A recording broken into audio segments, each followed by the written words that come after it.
All right, good morning, everybody. I'm going to call the first meeting of the General Government and Licensing Committee to order. I'd like to welcome everybody. You can follow the agenda and debate on your computer, tablet, or smartphone at www.toronto.ca/council. There's also a screen back in the corner there. The General Government Licensing Committee acknowledges the land we're meeting on as the traditional territory of many nations, including the Mississaugas of the Credit, the Anishinaabe, the Chippewa, the Haudenosaunee, and the Wendat peoples, and is now home to many diverse First Nations, Inuit, and Métis peoples. We also acknowledge that Toronto is covered by Treaty 13 with the Mississaugas of the Credit. Saying all of that, welcome everybody. Happy New Year. Welcome to the committee. Looking forward to working with everybody. We're just going to go through the agenda here. So the first item, declarations of interest under the Municipal Conflict of Interest Act. Seeing none, speakers and presentations at this point. We don't have any speakers or communications and reports. So I'm just going to go through the agenda. So our first item, election of the vice chair. I have a script that clerks are asking me to follow. Are there any nominations for Vice Chair of the General Government and Licensing Committee? Councillor Fillion? Councillor Fillion is nominating Councillor Karygiannis. Councillor Karygiannis, do you accept the nomination? Yes, Chair. Thank you. Are there any further nominations? Are there any further nominations? As there's no further nominations, the nominations are now closed. Councillor Karygiannis, congratulations. Thank you, Chair. Thank you, everybody. Next item on our agenda is GL 1.2, request to extend the contract number 47017237 with Xerox Canada Limited. I have questions on that. Okay. Number 2, we're going to hold Councillor Nunziata's name. Number 3 is the emergency non-competitive contract with Steelcore Construction Limited to complete time-sensitive shelter construction work at 3306 Kingston Road. Councillor Fillion, holding it. Number 3 being held under Councillor Fillion's name. This is a motion for number 4. Okay. Number 4 is 105th 4th Street, designation of a portion of the property used by New Toronto Senior Centre as a municipal capital facility, and I have a motion that I need to remove, technical emotion. I'm just going to put that on the screen if anybody wants to hold this after I put this on the screen. The recommendation 1A in the report be deleted and replaced with the following. A, enter into a municipal capital facility agreement at 105 4th Street with the Toronto Community Housing Corporation, which leases approximately 3,250 square feet of exclusive space and a number of associated parking spaces known as the leased premises to the city. Does anybody want to hold this? All in favor? Carried. Number 5, 124 Merton Street, designation of a portion of the property used by the Toronto Transit Commission as a municipal capital facility. Councillor Matlow would like to move it. All in favor? Carried. Number 6, grant of exemption from late payment fees for tourism space at Union Station. Councillor Holyday is moving number 6. All in favor? Carried.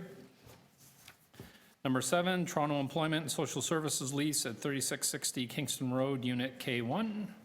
It's in Ward 24. Yours. Yes, it's mine. I'm going to move it. All in favor? Carried.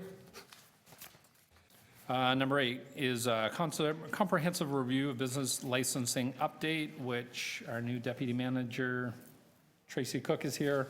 She's going to give a short presentation when we get to that one. So I'm going to hold it.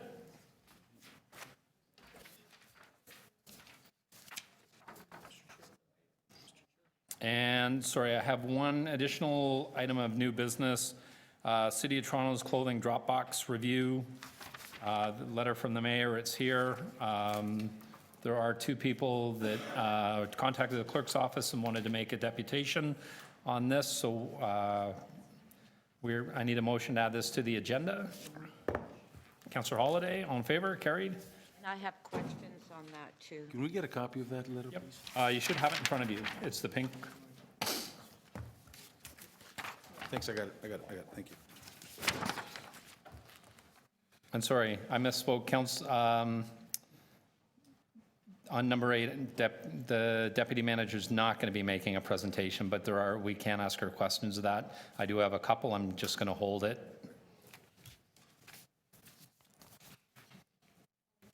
I misspoke. All right, so we're on number 2. And sorry, just before we start the agenda, one of the things I just wanted to raise with everyone is, and I did this the last term as the Chair of Government Management, I'd like to have an educational component at each meeting, so I'm going to be asking a different division or department to make a brief presentation to the committee on what they do at each. They'll be doing that at each meeting. I think it's important so everybody understands all the work that the departments that report to this committee do, and also the general public as well. Okay, so our first item is number 2, request to expand contract number 47017237 with Xerox Canada Limited. Councillor Nunziata, you held that. Questions of staff? Yes, just questions to staff. I know that, I don't know if staff have received complaints from councillors, but we have had problems with our printers in our offices. So I'm just wondering if this contract is part of the councillor's office's printers.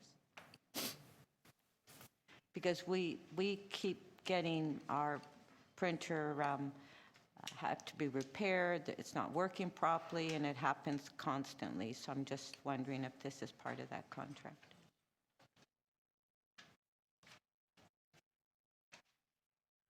Through the chair, Councillor. This contract is largely focused on the divisions, but through the city clerks, in terms of the ability for this contract to provide services in that respect. So I can certainly take that item offline if there's particular areas that from the city clerk's IT whereby the councillors are having issues in terms of their offices. But this contract is largely focused on the overall divisions in that respect of how we manage that piece. Okay. Thanks.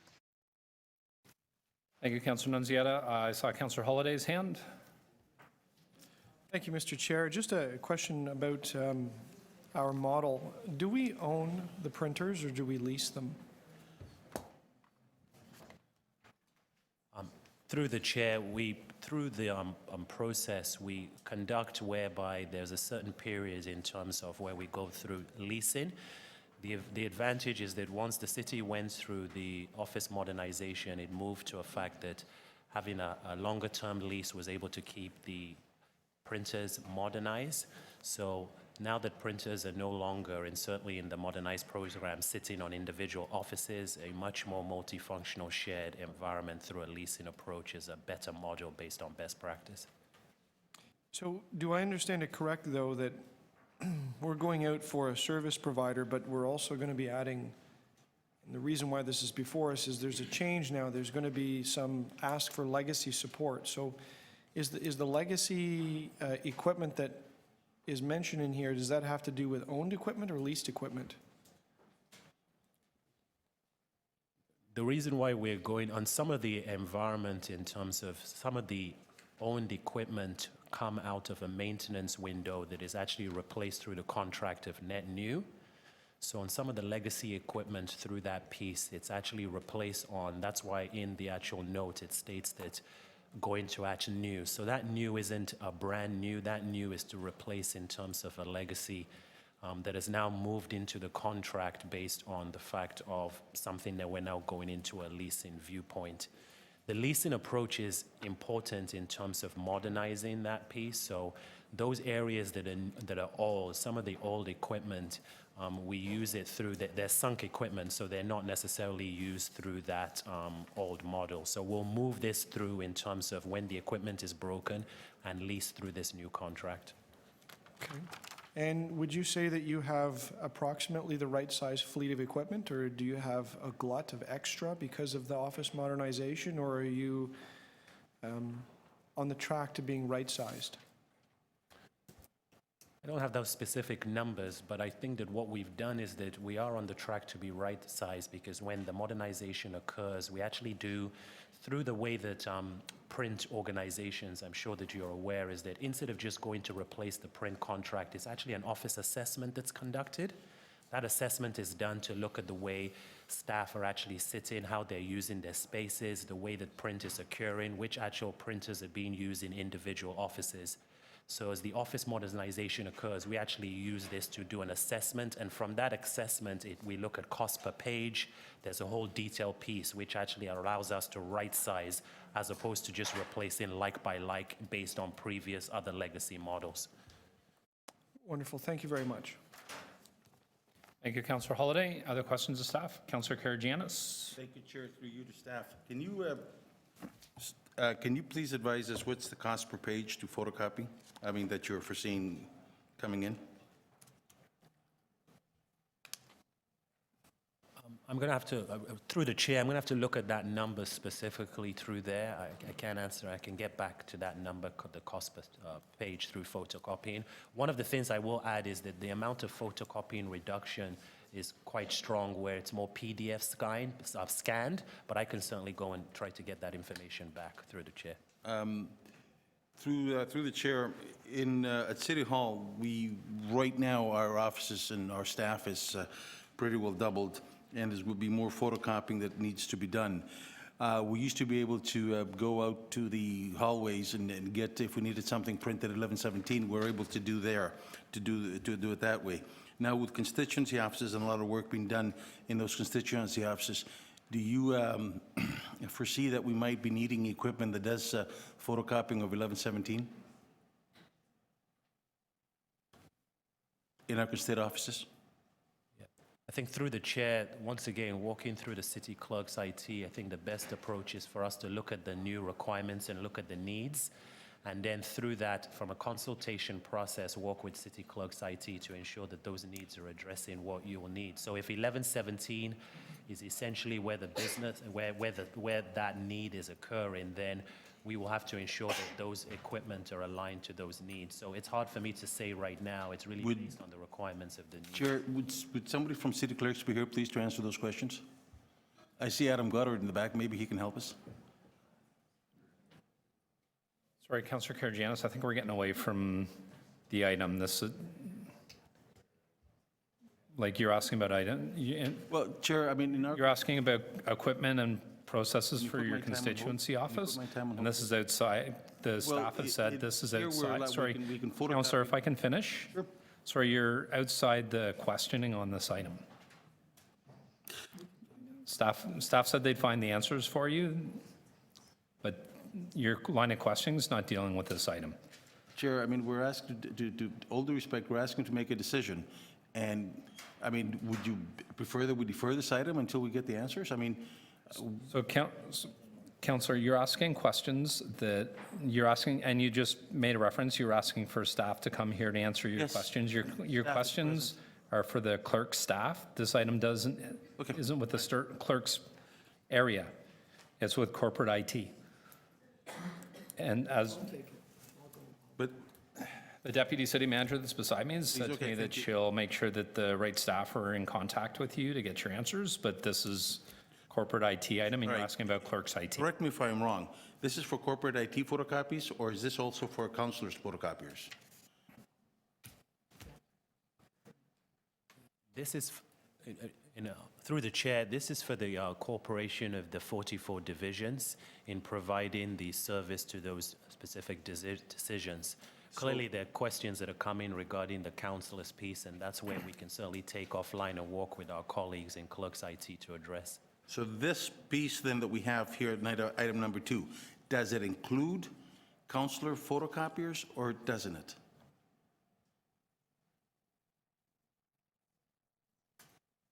Within the area there that is looking there, it's focusing on each of the program areas in the 44 divisions. Not clerks. So it does not include clerks then? It does not, clerks IT essentially work on a model that is separate in terms of what this piece is there. So, final question, this piece of budget that you're requesting us, that does not include our offices, the councilor's offices, correct?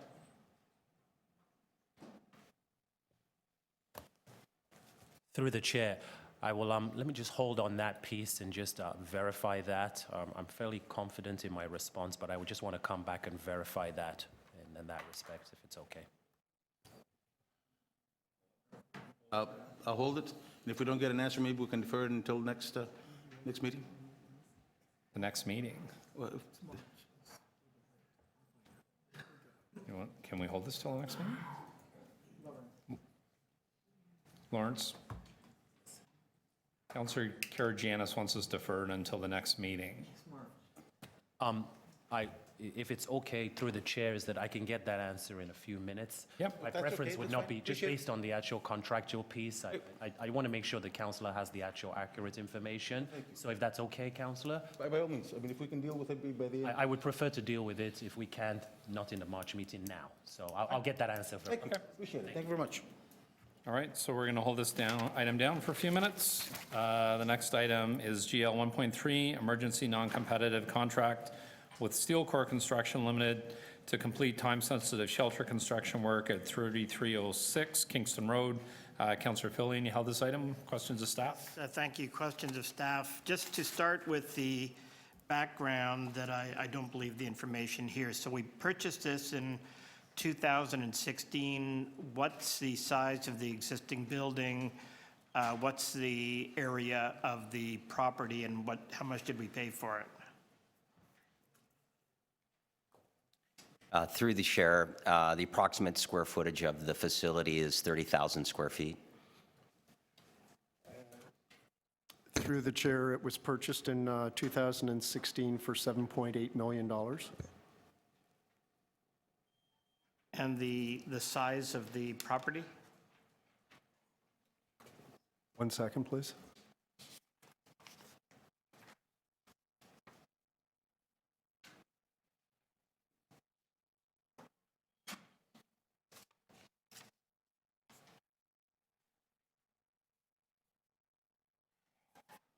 We'll have to get, we're just pulling up the report. We'll have to get Sure, yeah. that back to you on Sure, that. that's fine. And when it was purchased, I assume we had some kind of estimate of what it would cost to put it into operation.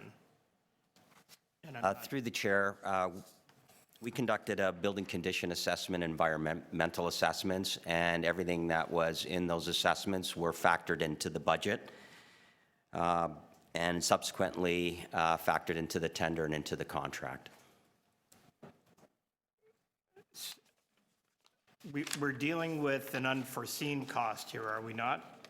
So I'm trying to find out what the foreseen cost was. So through the chair, the contract value, including everything that was assessed at the time of award, was $8.7 million. The unforeseen site conditions were approximately $3.2 million, which includes a contingency of about $250,000. Okay, yeah, thank you, and that number's in here, I just wasn't sure if that was equaled the unforeseen amount. And the list of items that it says could not have been foreseen prior to purchase seem odd, like extensive mold and rodent infestation. It would seem that if we, either before we bought the building or right after we owned it, any kind of assessment you would think would have turned up these issues. There were no outward signs of these issues. It's our understanding that the facility had gone previous renovations, which made any issues less apparent. It wasn't until we actually started the construction and having to do the upgrades and started removing parts of the walls that all of the unforeseen site conditions became apparent. So, and I'm asking this mainly because I'm not familiar with what kind of assessment we would do before we would buy a property like this, but would we not have had the opportunity to get in and check for things like mold? Through the chair, we do have the opportunity to do some forms of testing. However, because this was an operating motel, we were somewhat limited in how intrusive we could be. So we weren't able to rip down walls and things like that. So we were only able to do very visual and light testing for things like this. And is that standard whenever we buy a property that we are planning to renovate as opposed to tear down? Would this be typical of the assessments that we would do? It very much depends on the nature of the property that we're purchasing. If it's an operating business, that's quite common that we're not given the permission to do intrusive testing. However, if it's a vacant building or property, then the owner's much more willing to do that. Yeah, I'm just trying to, it seems, I'm not quite sure how to ask this question, and perhaps, in fairness, I should ask it of Josie, but is this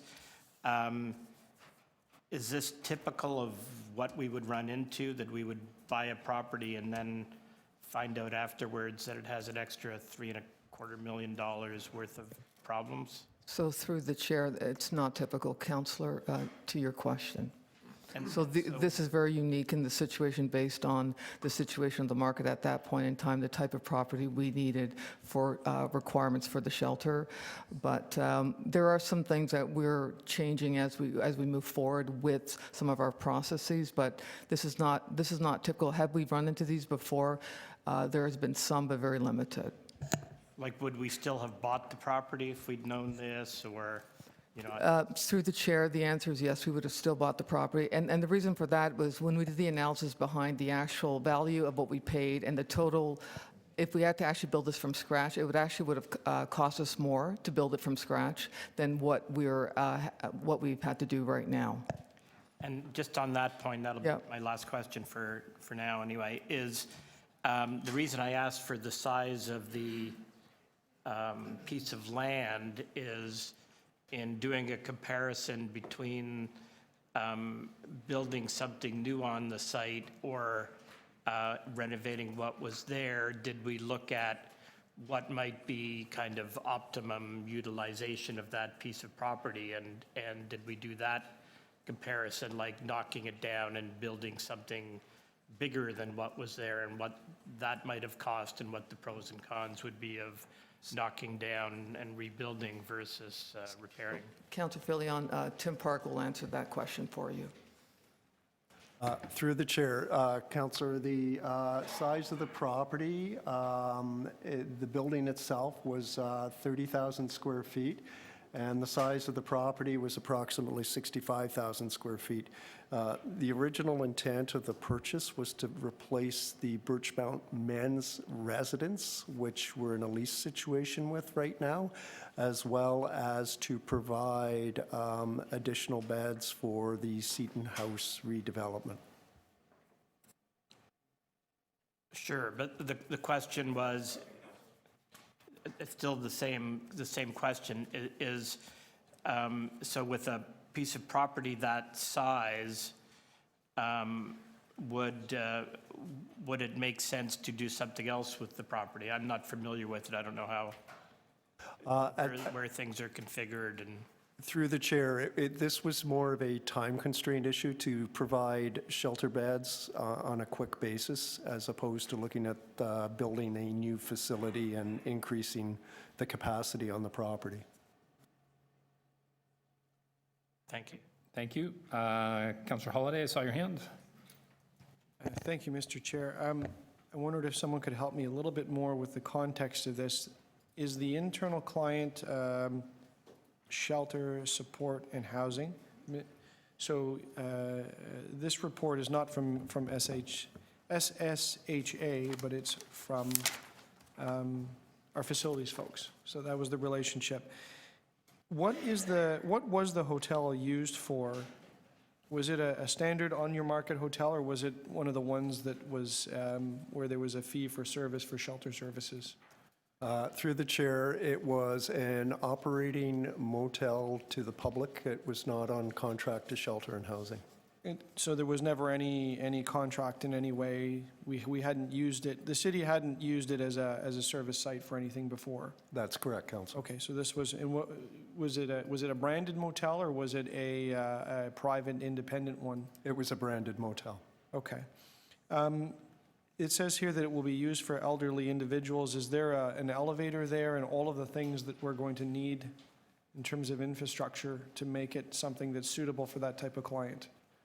Through the chair, that is correct. We're putting in all the accessibility features per the AODA and the Toronto Accessibility Design Guidelines, as well as we've put in an enhanced elevator for senior client group that will be served at this facility. So we purchased it for $7.8 million. What's the value of the alteration work then? So the value of the alteration work with the base contract plus the amendment is approximately $12 million. So it's 7.8 plus 12 million would be the. Through the chair, that is correct. Okay, and then so we're looking at another 3.3 on top of that. No, that's inclusive, sorry. So it's 7.8 for the purchase, 8.7 for the original contract, and 3.2 with the amendment.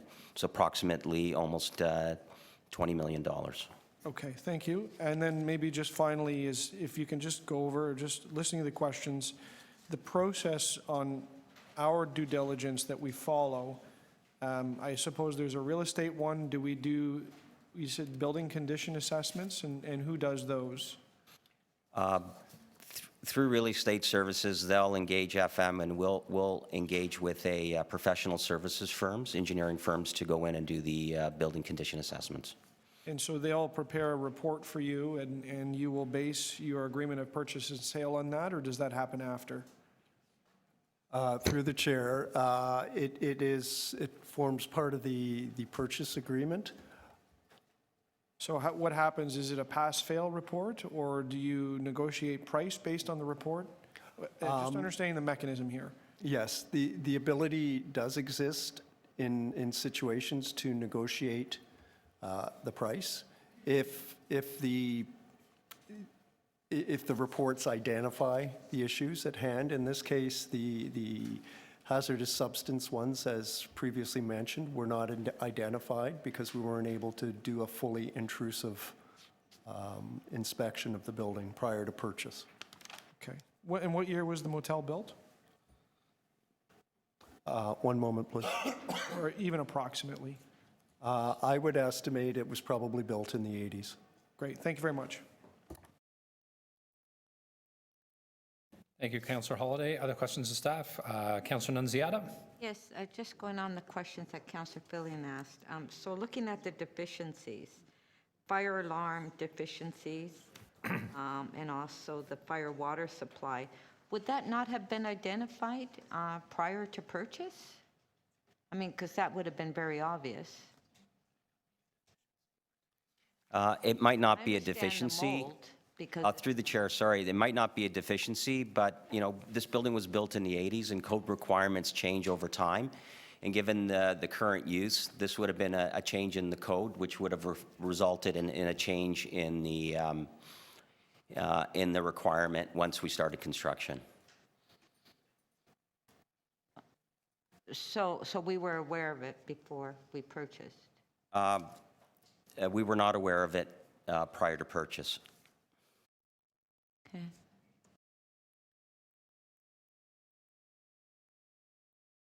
Other questions of staff? No? Okay, so I have a few. So I'm just trying to understand, so we know roughly when the motel, the building was erected. What was the timeline between when we made the offer to purchase and took possession? What was that period of time? The property was acquired in August of 2016, 2015. And we closed in March of 2016. Okay, and so we hired an engineering firm that did an assessment of the building before we purchased it?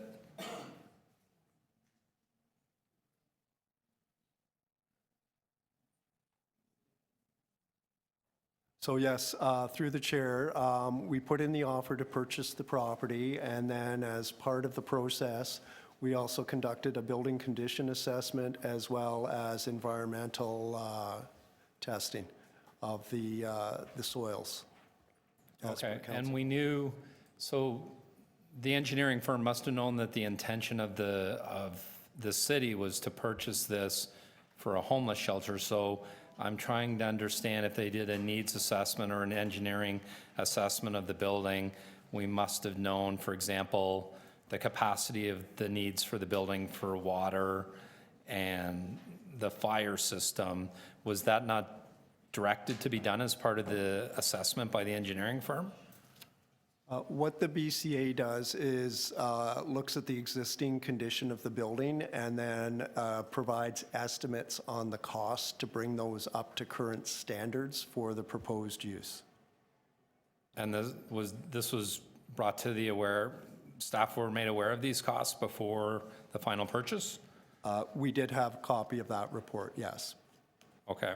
And then I guess some of the other issues that you have around mold in the building, and there's things in the building that weren't brought up to code. And I know there's something called a destructive assessment, which is more intrusive. But I'm trying to understand a building of this magnitude. It's not like we bought a single-family residential house. Why there wouldn't be a conditional offer of sale while we did a further assessment on the building? The building condition assessment as it was carried out was satisfactory to the level we were looking for.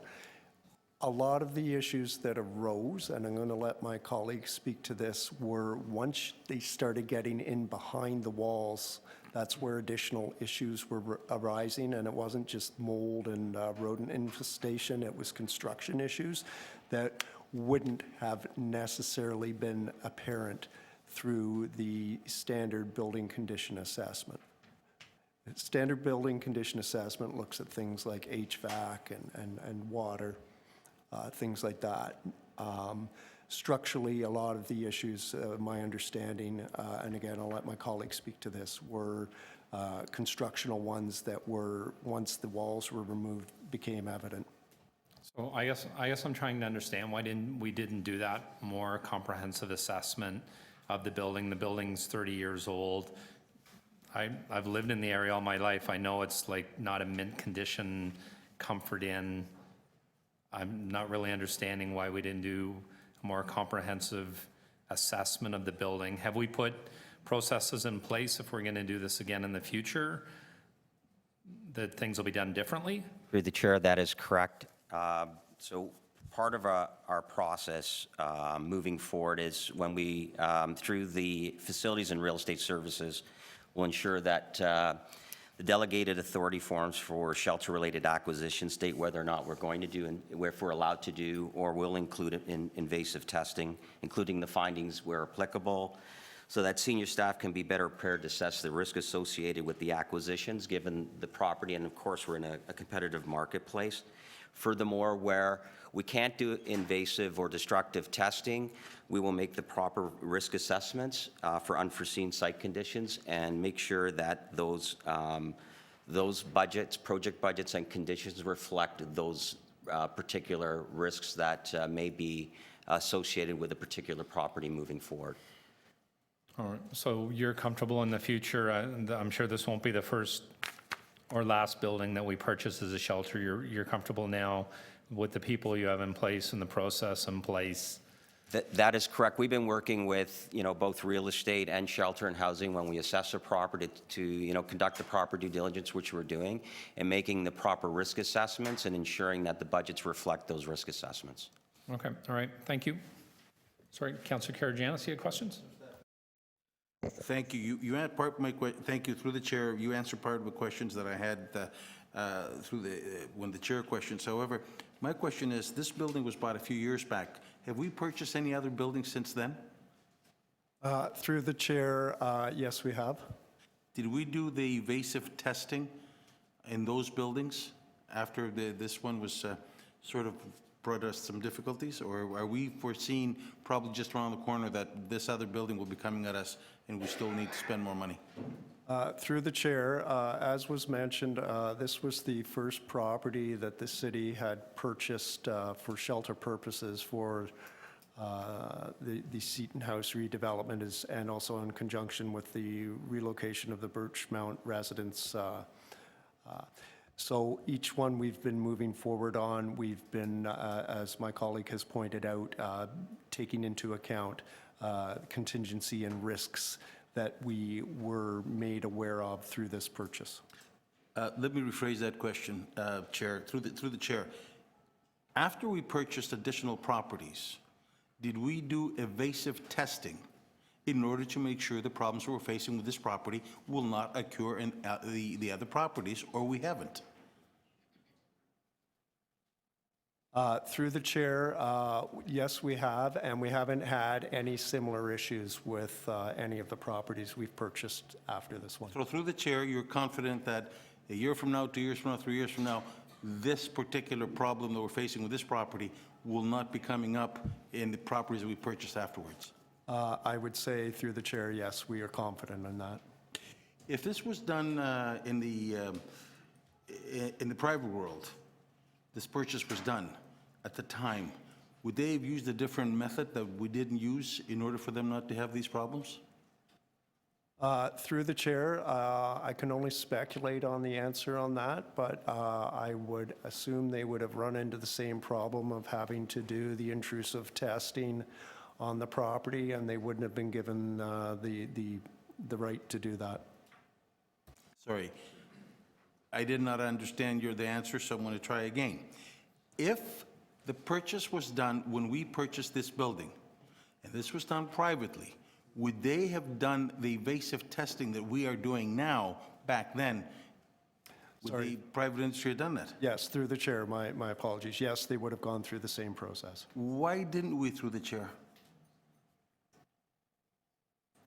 I'm sorry, could you repeat the question? Why didn't we do the evasive testing if the private industry is going to be done? I'm sure we have the same knowledge as they do out there. Why didn't we do it? They would have encountered the same issues as we did. Sorry, through the chair again. So can I just answer? So I think what Tim is saying is that the way in which the city approached it, Councillor Karygiannis, up front, the private industry would have done the same thing. The invasive piece that you're talking about would not have been done at that point in time by the private industry. That is what Tim is actually saying. Sorry, I think I understood something else, that through the chair. I think I understood, and I stand to be corrected, that if the private industry at that point in time had bought it, they would have done the evasive testing. That's what I heard. I could be wrong. Sorry, Councillor, that is not what Tim was saying. Maybe there was a confusion. They would not have done that. Thank you. No, through the chair.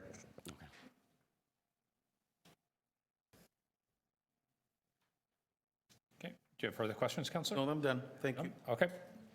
Councillor Filling, did you want another round of questions? Thanks. Yeah, I just want to go back to the overall property, and I think I can understand why a more comprehensive look might not have been taken, but what's the timeline for this building being ready for occupancy? Through the chair, we're 6 weeks away from substantial performance, so March 1st, we'll be turning it over to SSHA. During the month of March, SSHA will then be getting it ready for occupancy, so it'll be operational April 1 of this year. Okay, so this is, are we approving here money that's already been spent, basically? Is this here essentially for information? That being the case, I think I'll take most of my questions offline rather than, looking into this too Okay. much further, but I'll look into it between now and council. Councillor Holyday, any more questions? I did, thank you, Mr. Chair. I just want to confirm the process. So is SSHA the entity within the city that is absorbing these costs, or does it go to facilities? If I can understand the business relationship between you and your client. SSHA is the client and the funder of the project. Facilities Management Project Management Office manages the project on behalf of SSHA. Thank you. So they're really the ones that have to absorb this extra cost that hadn't been planned for, I guess. Through the chair, that is correct. And how does the relationship work between you and your client throughout the process? Do they sign an agreement at the start and come back when the thing is built, or are they involved as a partner throughout? And how much decision-making were they involved in with respect to the purchase of this and to deal with any issues that came up with the construction? Through the chair, SSHA is a partner throughout. FM Project Management Office makes recommendations to SSHA, and they're the actual approver. The Facilities Management, Project Management does not make the decisions. We bring the decisions forward to SSHA with recommendations to move forward. So if at some point there was dissatisfaction with the cost of this renovation and the cost of the additional work that's required contained in this report, it would be SSHA's decision to stop the project, to sell the property, to do what is necessary to change business direction, not necessarily facilities. Through the chair, that is correct. Okay, that's very helpful. Thank you. Okay, thank you, Councillor Holliday. Councillor Fillion, you held this item? Yes, well, it looks like this has already happened, and it's just here. It says for action, but it's really for information. But I'm not going to make another motion at this time. I may make a motion at council. I do want to look into a bit further how this happened, and also I understand that we're in a hurry and we have to provide shelter housing, but you know, rebuilding a property at a total cost of $20 million, most of which is for construction, at this kind of density on Kingston Road doesn't make a lot of sense to me. And I don't know, for example, whether we looked at, you know, building a 4-story building on part of the site and severing it and selling off the rest of the site, or something that would have reduced the financial impact of this whole thing and might not have taken longer, might not have taken much longer, but I really don't know that without asking more questions, and I don't want to tie everybody up with that today. Okay, thank you, Councillor Fillion. Any other speakers on this item? I just want to say I'll be supporting the receipt of this report for information. I do know when this staff were looking for a site for this shelter, I think they looked at between 300 and 500 different pieces of property. We have new mechanisms in place. There's also different staff in place now. Not all the staff have been working on this project from beginning until now. We have new staff. There's better procedures in place. I'm confident that as we move forward, this won't happen again. But I think everybody's learned an important lesson from this, and we're going to move forward from here. So the motion moved by Councillor Fillion is to receive this item for information. All in favor? Carried. We do item number 4 that I moved the amendment on. I need to reopen that because I actually didn't move the item as amended. My caffeine hadn't kicked in yet, so I need to reopen item number 4. Sorry? Just a reconsideration. To reconsideration of the item. All in favor? And then to move this item as amended. All in favor? Carried. Okay, our next item is GL 1.8, comprehensive review of business licensing update. Does anybody have any questions of staff on this item? Yes. Councillor Nunziata? Yes, if I could just ask staff on the update as far as the report that came forward to committee and to council in 2015? 14? Payday. Last year. And that the province, as well at that time, amended legislation as far as payday loans And there was a report that went through council, and it was my understanding that it was, we're waiting for a report from planning as well, as far as the distance from payday loan establishments. And I'd just like to ask staff on an update on that. Good morning. Thank you. Through you, Mr. Chair. So certainly, we implemented a licensing category for payday lenders in mid of last year. I can advise that as of last week, approximately 159 of the payday loan businesses of the 212 that we had operating in the city as at May 1st, 2018, have been licensed. Those that are not yet licensed, we are continuing to follow up from an enforcement perspective to deal with them. We have had ongoing dialogue with the province. They are aware of the cap on payday lender locations for the City of Toronto, so we're pleased with that collaboration.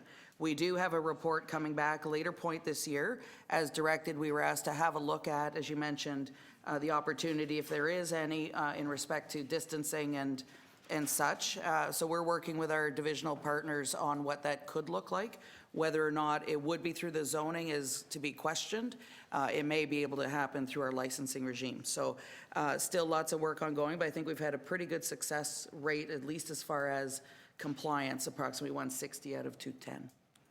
Okay, so as far as that, as far as the distance, because we have a number of payday loans that some of them are closing up and then reopening a new one under a different name in the same establishment, and so this is constantly happening. So what are we going to do in the interim to prevent that from happening until that report is brought forward and adopted by council? Because it's happening like daily, where, you know, they're closing and then reopening, you know, a couple weeks later in somebody else's name, but the same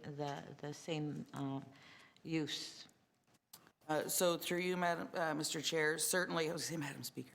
Through you, Mr. Chair, I'm not aware of new operators swapping out. Certainly there was provision for anybody who was licensed as at the time this came into force, that if they moved, they could move.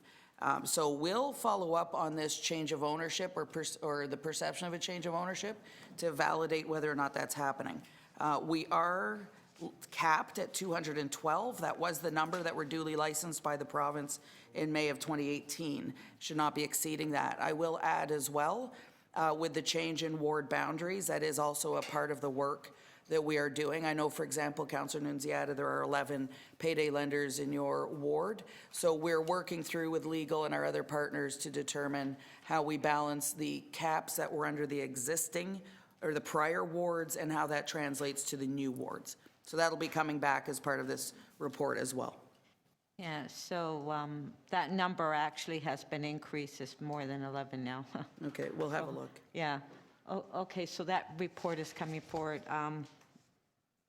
Yeah, so we're targeting Q3 for that. Yeah, so I can't remember what the province, when we made that deputation to Queen's Park, exactly, what was the recommendation, because it's been so long, what was the recommendation that was brought forward from the province on payday loans? Right, yeah, through you, Mr. Chair, certainly the ability for the city to act in this particular area, they gave an express authority through an amendment to the City of Toronto Act, which allowed us the tool to license and deal with placement in the City of Toronto Act. So certainly that deputation was very effective in ensuring we had tools to deal with them. Okay, thank you. Yep. Thank you, Councilor Nunziata. Councilor Karygiannis, you have questions?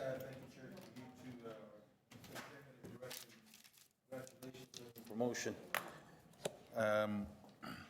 Question that I have is on page 4 of 9. It says PTCs, drivers, and companies and everything else, and I don't see a report coming back. I could be missing it.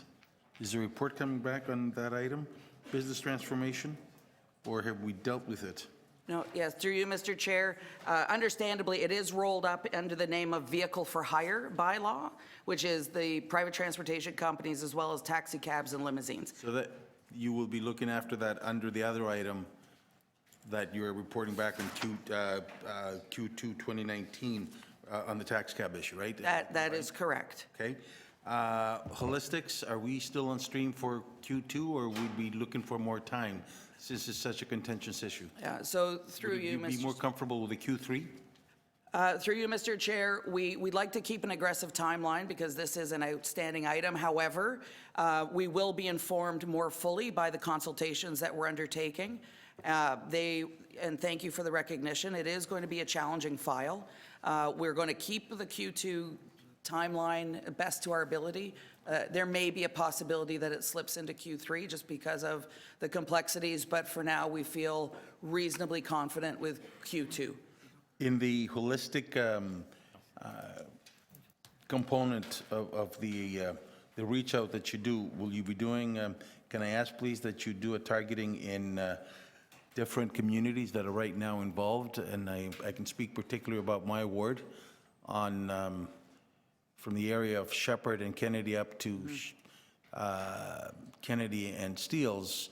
I've been told that there's about 37 quote-unquote holistic body rubs that offer other services. You know, I mean, and the community, although that component, we have not reached out to the particular ethnic community that affects. That we're here deputizing last, you know, and maybe you can consider bringing in translators and reaching out to particular communities. I mean, I can speak to you offline on that. So, Something that you can consider, please? all right, so through you, Mr. Chair, certainly we have built considerable bridges, I would say, with folks in various communities in this particular industry.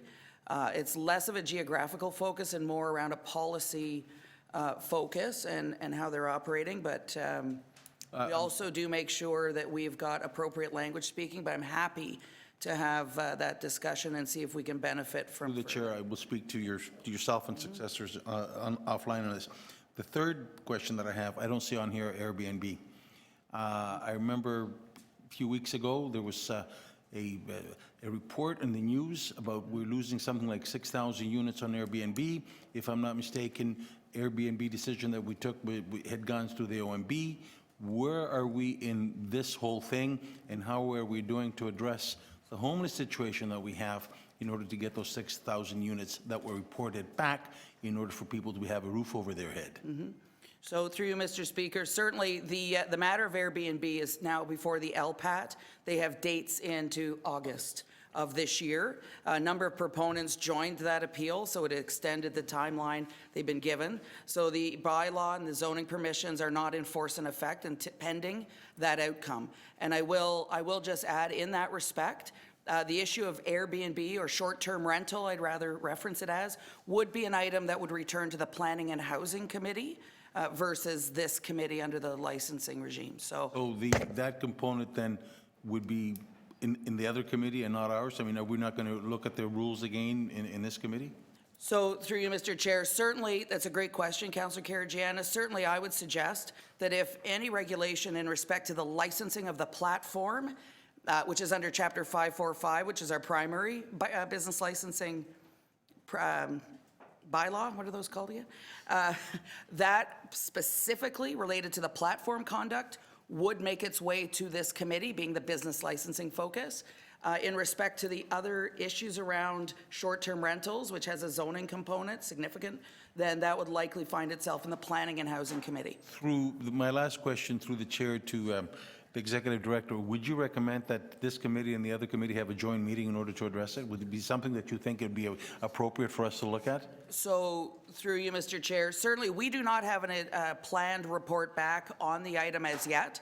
I believe the only report that may come back this year, if necessary, would be from the outcomes of the LPAT. So it will really be determined by the extent of the report and where it's most properly placed. And that would certainly, if necessary, would be a conversation we'd have with the city clerks on the best committee composition for the item. Thank you. You will be missed. Thanks. Thank you, Councillor. Other questions of staff? Seeing none. Oh, sorry, Councillor Nunziata, you wanted another round? Just a supplementary, on that point, what about the enforcement end of it? Would it not be at this committee? Because right now, there's a lot of issues, and the enforcement would be under licensing, would it not? So Sorry, through you, Deputy- Mr. sorry. Chair, yeah, Sorry, Deputy Manager Cook, maybe while you're answering this question, congratulations, I'm getting used to the new title. Maybe you can just clarify for us that there are some areas, a number of the councils here who sat on the previous version of the licensing committee. You're expecting there are, what went there, not everything will be coming to this committee under the licensing auspice or mandate. right. So thank you, Mr. Chair. Certainly, we will be at a future meeting, I believe our next meeting, providing a presentation to the committee members around what you can expect to see at this committee, and my good colleague, Deputy City Manager Josie Scioli, will be assisting with that. So, you know, from the understanding of the mandate that we have for this committee, it is very focused around business licensing. So it's a great question, Councillor Nunziata, when we get into issues of enforcement and what that enforcement relates to. So using the short-term rental as an example, I could say very simply that enforcement related to the platform, which is a business that is licensed by us, would make sense to be here. Enforcement related to zoning would likely find its way into the Planning and Housing Committee. So I think other items that you would see coming here, again, is certainly focused around business licensing and all the pieces that relate to that. So the Toronto Licensing Tribunal would be a piece, which is an enforcement component, which is focused on licensed businesses. I think as we go through, there will be some things where we're going to have discussions with clerks and find what the best fit and what the best approach is, respecting the mandates of these new committees in this current structure. And I think these will also be very informative discussions with the special committee looking at the overall governance to help us suss out where some of these things may not be as clear. So for this committee, and as I say, we will be coming back at the next with further information.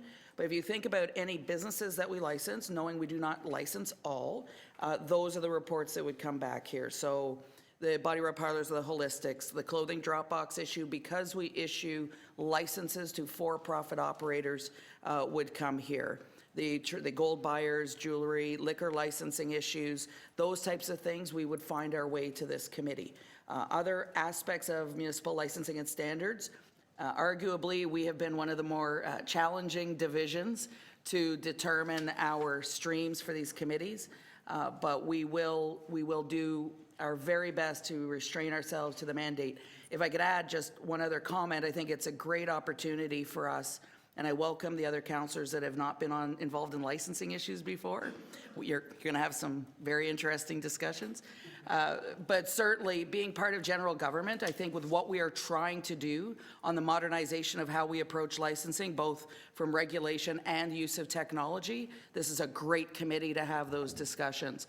So there'll be, I think, some really good work coming through the balance of this year to this committee. So just one last question, sorry, Mr. Chairman. Yeah, I give a really long answer. Are you going to bring forward a report to us on the outstanding request issues from licensing that have been moved, that are over 5-6 years, that are still outstanding to us, so we know what's outstanding? Great question. So through you, Mr. Chair, we know that in the last 2 terms of council, we had over 300 directives, and we've reported back on about half of those. We've identified through all those outstanding pieces of work, approximately 69 individual directives that would find their way to this committee. And those are pieces of larger reviews as well.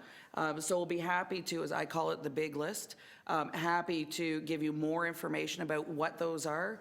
Certainly outstanding items like old gold buyers and payday lenders and clothing Dropbox, Councillor Nunziata will come back to you here. Okay, thank you, Councillor Nunziata. Sorry. I held this, so I'm going to move the recommendation, which is to receive this report for information. All in favor? Carried. Our next item is number 9, which is the, sorry? Questions? Okay, so this is City of Toronto's clothing Dropbox review. We do have 2 deputants, I Oh, you understand? have deputants, Yes, sorry. there's 2 deputants. And sorry, and just for some clarity, I am going to be moving a motion on this item because there was no actual recommendation in the letter. So I do have a motion. We'll just put that on the screen. Well, it's written in a format that's not actually a recommendation. Yep, so so I have a motion here, I'm going to be putting on put on the screen, just for some clarity to the mayor's letter. And then we have two deputants listed. The first one, Mr. Simon Langer. And then the second one, Scott Ebenhart.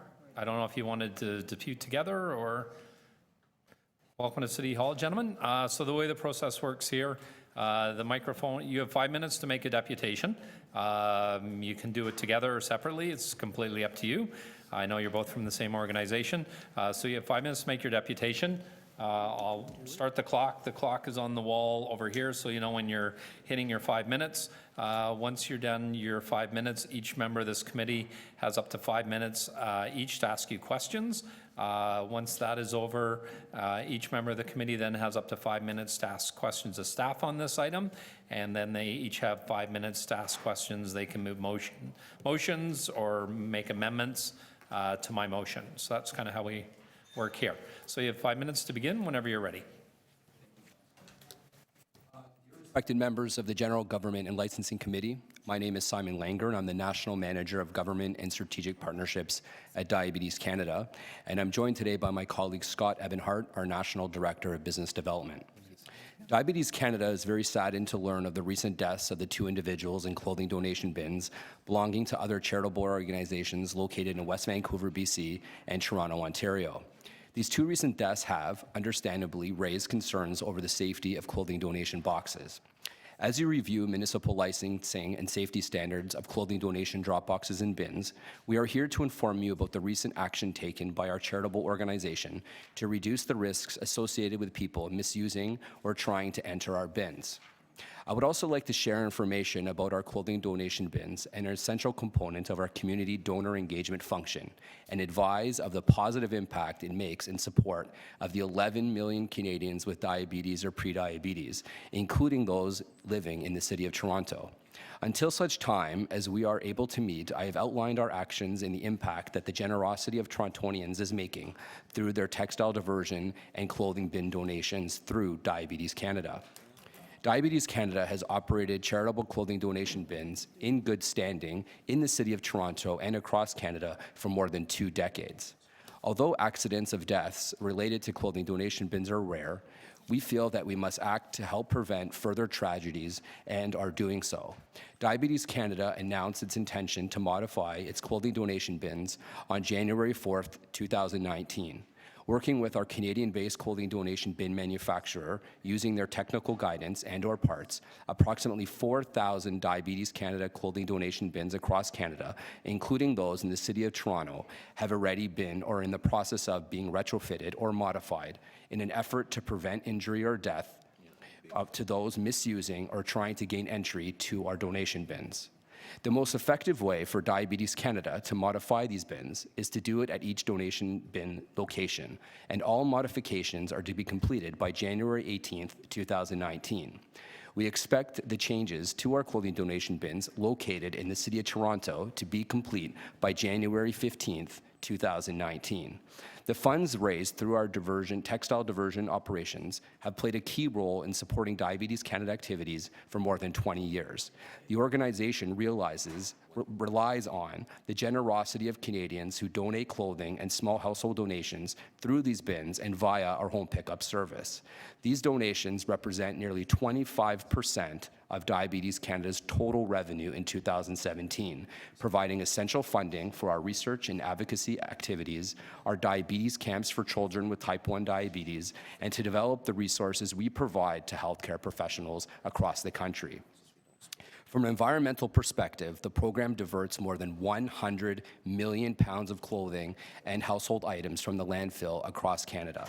This translates into savings of 1 billion kilowatts of energy, equivalent to removing over 212,000 cars from the road, saves 7,257 mature trees, conserves 167,828 liters of water, and reduces our carbon footprint by 280 million pounds of CO2.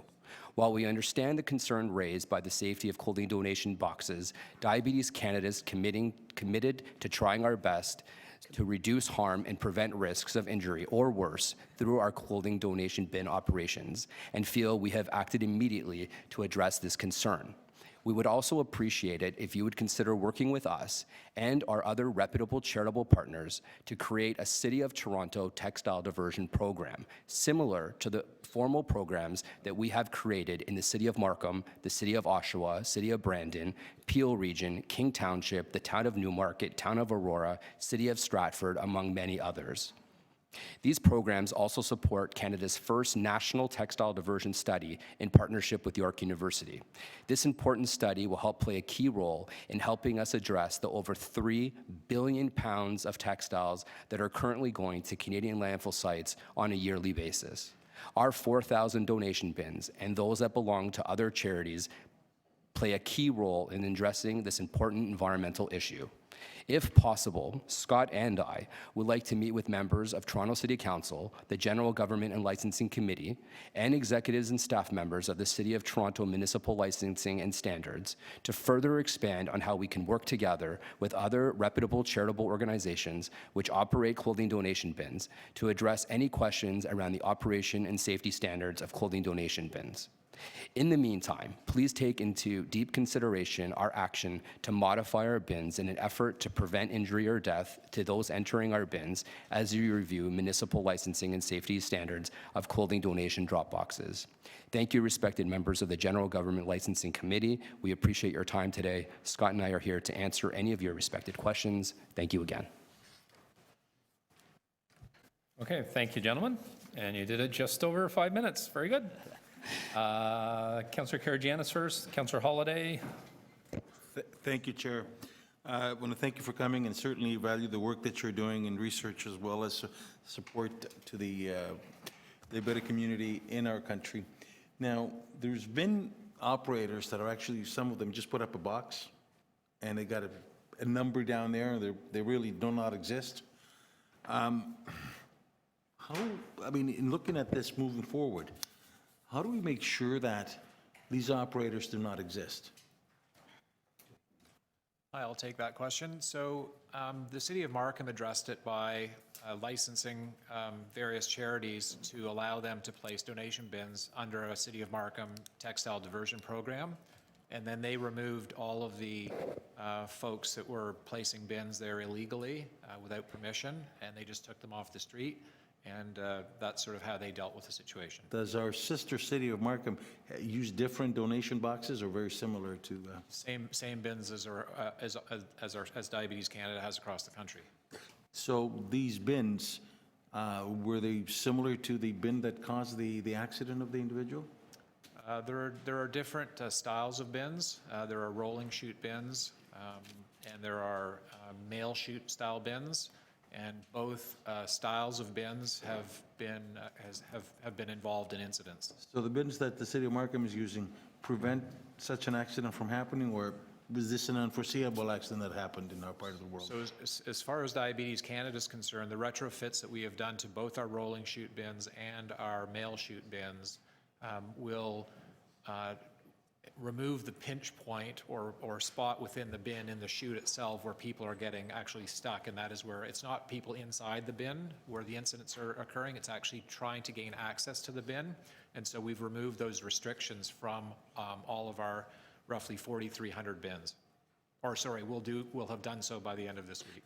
Would you be supportive in this recommendations that are coming forward to something that we put the operators that are actually using, besides the fly-by-nights, but there was actually operators that are using with charity, that are partner up with charities, and then a lot of this clothing ends up being sold either for other purposes besides what it's done, and it's bundled up and shipped out to Africa and sold at different bazaars. Yeah, and I think that's where a bona fide, legitimate textile recycling program with organizations like Diabetes Canada and others that are taking the collections and raising revenue for their own organizations is an important component. What other parallel organizations are you familiar with that actually do the same work that you're doing? Kidney, Steps to Recovery, Big Brothers Big Sisters, Cerebral Palsy, to name a few, but there are a good dozen or so that you would have. So if our folks were to reach out to you and say, can you provide us and help us with the list, you'd be willing to help and work with us? Absolutely. In fact, all the charitable collectors in Canada have, we've just incorporated not-for-profit charity that we are going to use to share information and kind of work with each other. So it's actually something that we worked on last year to bring all the not-for-profit charitable collectors together as a group. Okay. Thank you. Thank you. Okay, thank you, Councillor. Other questions? Councillor Holyday? Thank you, Chair. Thank you for speaking to us. Can you tell me a little bit more about how you see your role in a textile diversion program, and in particular, the role of the box versus your role as aggregators of the material or collectors of the material? Sure. Thank you so much for your question, Councillor. So first off, I will say I actually wear two hats. So I'm the National Manager of Government and Strategic Partnerships at Diversion Canada. I'm also a researcher in the graduate program in environmental studies at York University. I'm specifically doing research on textile waste. So our formal recommendation, sir, as Scott has alluded to, is that the City of Toronto very seriously consider creating a formal City of Toronto textile diversion program, similar to a lot of the municipalities that I had mentioned in my deputation. Doing so in collaborating with all of you would ensure that all the true charitable organizations have been identified. And what our research has shown is that when there is municipal branding on a bin, it actually helps to build confidence and trust among the public, which increases participation and also diversion at the same time. And of course, it helps, it significantly assists us to draw out social and environmental impact as best we can. And so and then in speaking to your question regarding bins, we look at textile waste no different than any other waste stream. So at the end of the day, it really comes down to convenience and accessibility and also education. And we have, for our organization, speaking on our behalf, we have over 4,000 donation bins, as we had mentioned previously. Those donation bins play a crucial role in diversion. And so while these incidences are very unfortunate and very sad, and you know, we have to work together to deal with them, we feel that Diabetes Canada has directly dealt with this issue by making the appropriate changes to all of our bins, and in doing so, we provide access to the community so that they can divert this material as easily as possible. Does that answer your question, Councillor? Well, maybe more specifically, how do the diversion programs work, and how are the charities involved in some of the other municipalities? I take it there's a centralized bin, but educate us. What happens from there?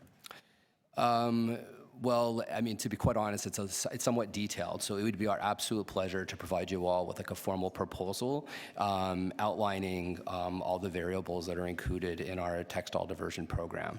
But essentially, one of the key components is that the charitable organizations work with the municipality. Again, the city would provide branding from the City of Toronto that we would then place on our bins. We would also work with your waste and communication teams so that we can educate the public about the importance of textile waste and also the social impact of how it helps our charities and others similar to ourselves. In addition to that, I would say in speaking to this particular program, I think it would help us all to address safety issues. Diabetes Canada, for one, provides over $5 million of liability insurance for all of our bins that are placed within our municipal textile diversion program. So it's a very collaborative effort. And then lastly, as I mentioned during my deputation, it also would help support our national textile diversion study. And so the research findings from this study are going to be shared with all stakeholders, including our municipalities, and actually all three levels of government. And we do have a few provinces as well nationally who have taken a key interest in this information. Thank you. Okay, thank you, Councillor Holyday. Councillor Nunziata, questions? Yes. How often do you go for the overflow? Do you maintain your boxes and empty your boxes? Yeah, thank you so much for that question, Councillor. So actually, you're helping me out. So one of the key variables that I had left out in describing our municipal program is that we actually provide a contract and/or formal agreement with our municipalities outlining our service agreement for each and every bin that exists in your municipality. So in doing so, we are guaranteeing that every bin will be serviced X amount of times, and like every day or a certain amount of times per week. And in addition to that, we also provide all the diversion data to the municipalities as well. And all that diversion data is actually provided by York University as a third-party academic institution. So is it daily or every week? Well, it actually depends on the Does location. it go on longer than a week? No, so you would have guarantees for in each case, in each location. So I mean, every location is different, so it's dependent on, you know, the donations that are received, and of course, you know, we would be willing to work with staff, you know, in sharing data and making sure that the service is appropriate for each location. And it can be changed at any time and is flexible. No, but are you expecting that the city monitor? No, absolutely the not. boxes and or do you have someone going around to all your boxes and ensuring that the boxes are not overflowing or you don't have additional garbage that's thrown next to the boxes? Yeah, so I'll just clarify. So we go every day for our municipal program. Sometimes we go 3 times a day. We may find over time that a certain location requires we go every other day, but we have both a garbage run that looks after bins for overflow, and we also have the service where they're actually picking up the donations, the proper donations that are going to the bin. So again, going to Markham, we've been doing this now for a couple of years with them. We've probably had a couple of calls saying, hey, there's a bin that's got some overflow, and we would send somebody out that day to take care of the overflow. And so what if there's garbage that people have just thrown next to your bin that's not clothing? What do you do with that? That is our responsibility. Do you pick that up? And we take it to the dump. And we'd be our pleasure to provide testimonials from all of our municipal partners outlining the same.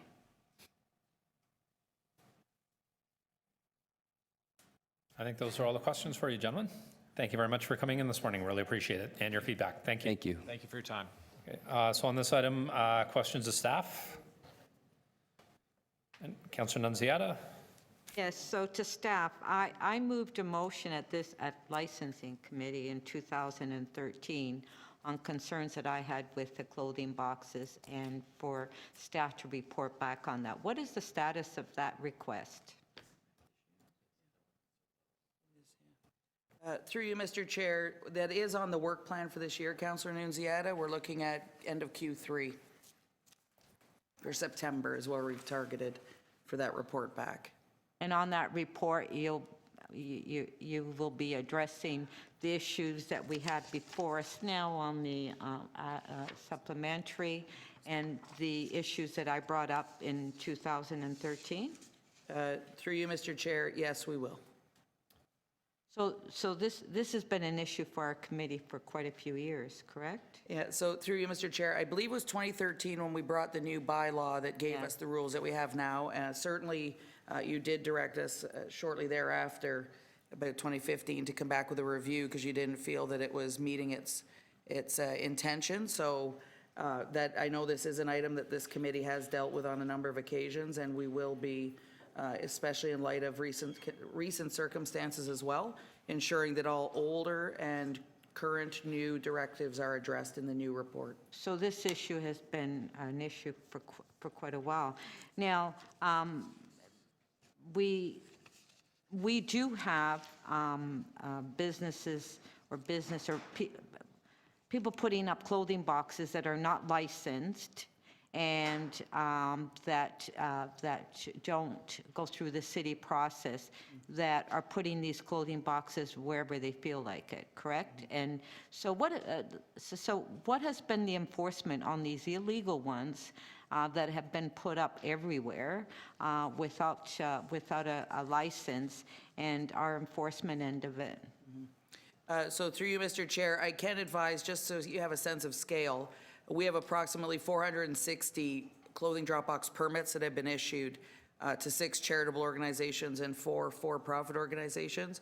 But you're absolutely right, there is this ongoing battle with those that will choose to drop them illegally, whether it be on the public right-of-way or on private property. In 2018, we had 54 complaints, a lot of that primarily around the conditions around the box. We have, and this is an ongoing dialogue with transportation, certainly given the extent of the work that they've got on the public right-of-way, what they can do for us, but the private property piece is also a challenge. I don't have in front of me a breakout of what we've done specific to each of those. I know we've issued at least 8 orders last year, 20 orders the year before in respect to notices of violation, but I don't have it broken out for illegals, unfortunately. I can see if we have data in respect to illegals and be happy to follow up with you.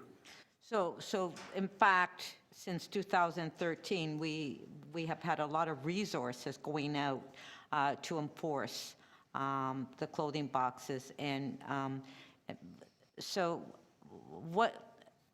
when you bring back that report, are you going to include that in your report? And as well, the question is, what is the fee for a license for the clothing boxes? Does it cover the enforcement end of it? So through you, Mr. Chair, the permit fee, I believe, is $100 a year. Well, there it is right there, $100 per permit per year. I would say on the enforcement so far, it has been primarily complaint driven. I would suggest you $100 per year, 460 permits, does not address a comprehensive enforcement plan.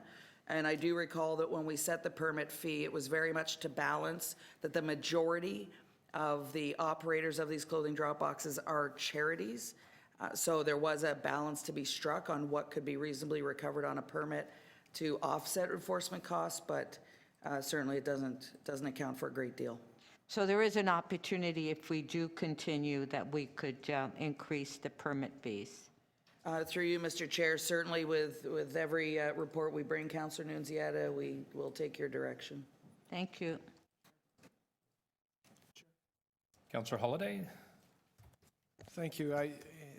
With your guidance, Chair, I'm not sure how to, or who to ask about the question, but this is one of those governance and changes in committees one. So one of the joys of working in public works was I know that textiles are an important part of the solid waste plan.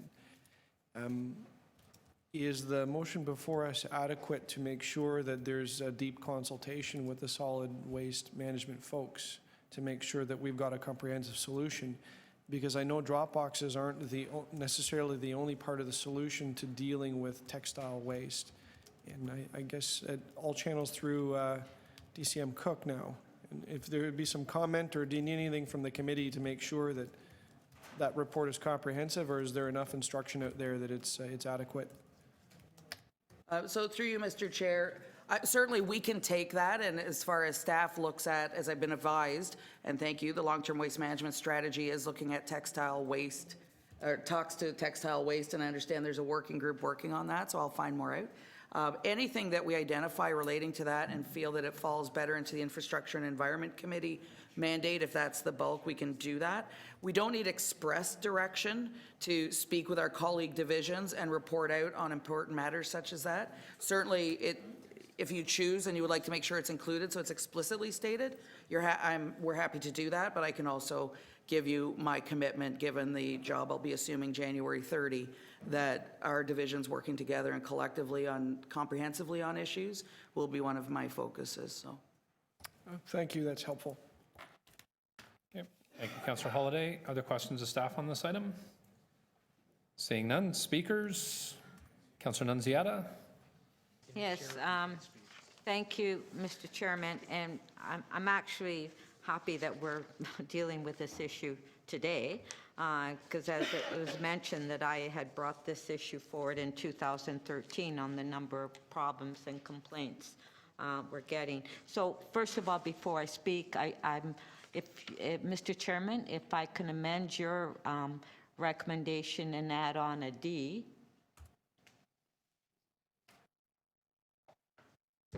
is to review the enforcement of clothing drop boxes, particularly those that are illegally placed and without permits. I'd like, if that's a friendly amendment to you. Okay, for a few years now, I in particular, I don't know, other members of council have had issues with the clothing boxes, and what's happened in my ward is that they're being put up illegally, some of them without permits. They're being put up on city property, on city boulevards and parks, everywhere. And in one block, it's the same as the Payday loans. You may have like 10 or 11 of them in one block, and they're right on the sidewalks. And what's happening is that people are just coming and dumping garbage, waste next to the boxes. You see sofas, you see appliances, and everything just laid next to the boxes because people feel that the boxes to dispose of your garbage, and it's really unsightly. It really is, and I've had so many complaints about that. I've been reporting it to licensing and to have them removed, and it's taken sometimes months to have them removed, the illegal ones. And I really think that we need to review the whole process and the whole licensing of these boxes. Personally, I would just like to ban them altogether.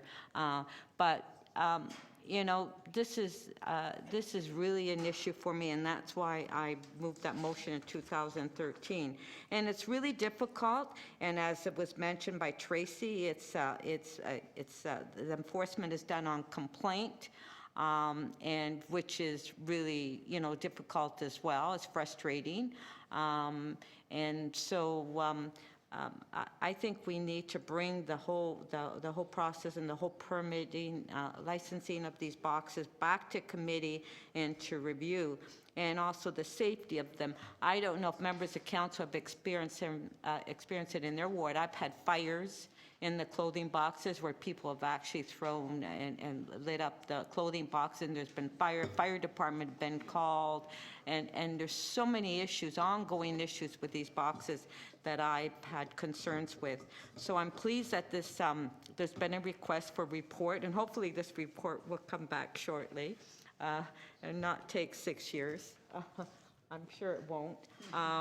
And to address the issues that the mayor has in his letter, and as well as the amended recommendation I put forward.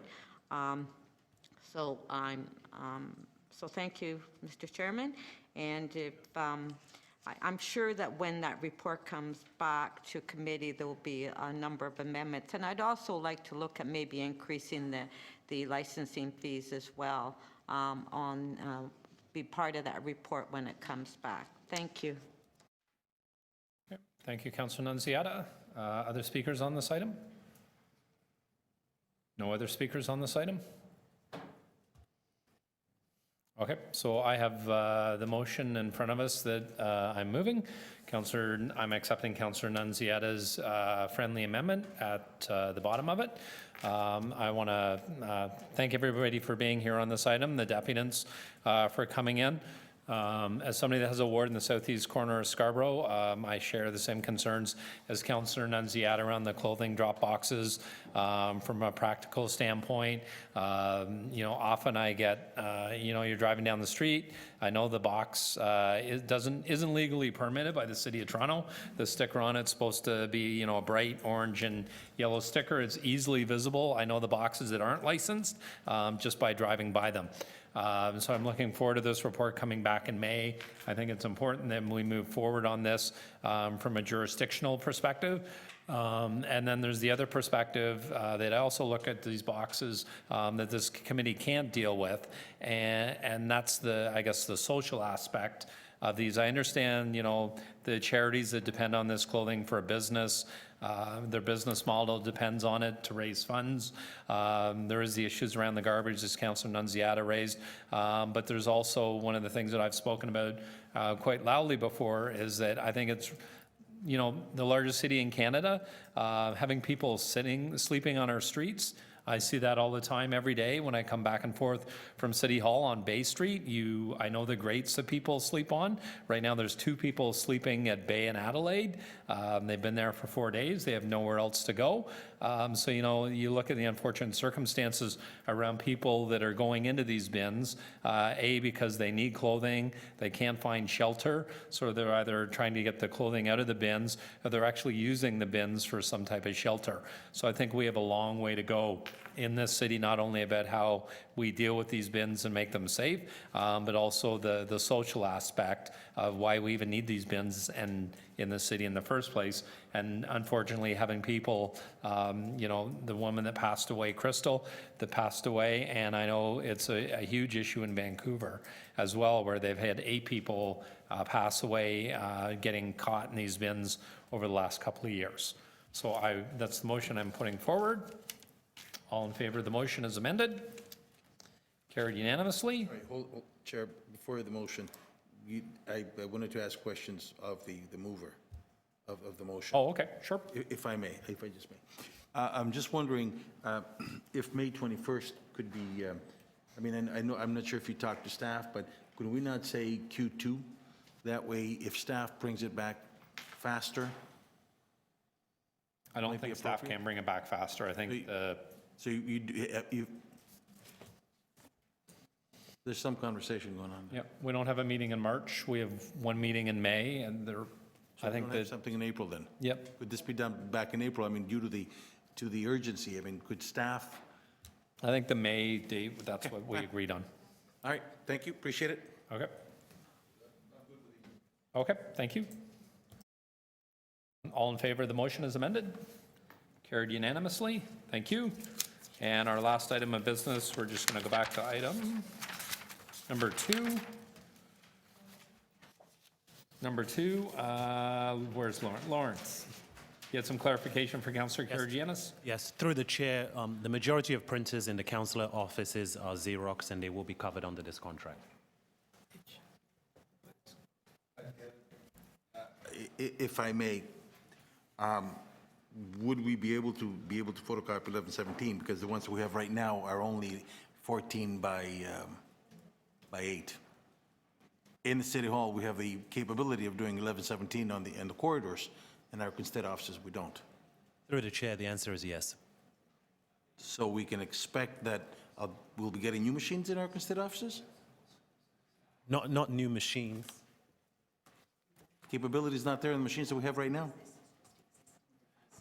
This is just existing devices, so within the contract value is just covering what is existing on these particular devices right now. All right, I've asked you if we'd be able to do 1117, and you said yes. Yes, so what we'll do is that, I would say that through the chair then, if 1117 is an area then that we're looking through, we would actually take and go and look at those individual offices and look through that contract of what we can address there. Thank you very much, appreciate it. Thank you, Chair. Okay. This item was held by Councillor Nunziata. Did you want to move the recommendations? Okay, Councillor Nunziata is moving the recommendation in the report. All in favor of the recommendations? Carried unanimously. We don't have any other items before us. Motion to adjourn. Councillor Holliday, all in favor? Carried. Thank you, everybody, and thank you to all the staff.